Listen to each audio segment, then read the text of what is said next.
I wanted to thank you, Judge, for your tolerance in this case. Former Campbell County Judge and school board member Tim Nolan pleads guilty to sex charges and does his best to have the last word. Good evening, everybody. The disgraced politician agreed to 20 years in prison for a list of sex crimes. Local 12 broke this story last spring after a minor came forward and claimed that Nolan had coerced her into having sex for money. That led to a 30-count indictment that included charges of human trafficking, unlawful transaction with a minor, and prostitution. Local 12's Joe Webb was in court today for Nolan's plea. Dressed in a nice gray suit and handcuffs, former judge and school board member Tim Nolan came to court today to plead guilty. He's accepting personal responsibility by entering these pleas. It was a 30-count indictment. 9 counts were dismissed. 9 counts were reduced to misdemeanors. But still, 21 sex charges that could have sent him to prison for nearly 130 years.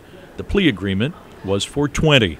The judge read through the details of all 21 counts, a sordid list of sex for money, sex for drugs, threats to call police or probation officers if the women didn't have sex with Tim Nolan or agree to be videotaped having sex with other women. As each count was read in detail, Tim Nolan entered his plea. Guilty. Most of the charges stem from activity between 2010 and 2017. Police executed search warrants last spring on Nolan's Campbell County farm. The plea agreement stipulates that any video or photos gathered by police can not be used at sentencing. Nolan, who is 71, listened patiently through court headphones after removing his own hearing aids. After his plea, he asked Judge Lape if he could speak. He apologized for some earlier wisecracks. It didn't mean that I don't take this very seriously.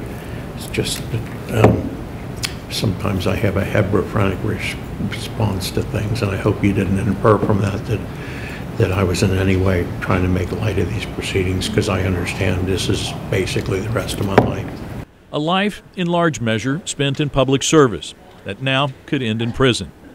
Tim Nolan will be back in court for formal sentencing on March 29th. In Newport, Joe Webb, Local 12 News. Nolan will be on Kentucky's sex offender registry for the rest of his life, and he must also forfeit $100,000 in cash and pay $10,000 into a fund for human trafficking victims. He will be eligible for parole in 4 years. And remember, you can track registered sex offenders with the crime map on Local 12.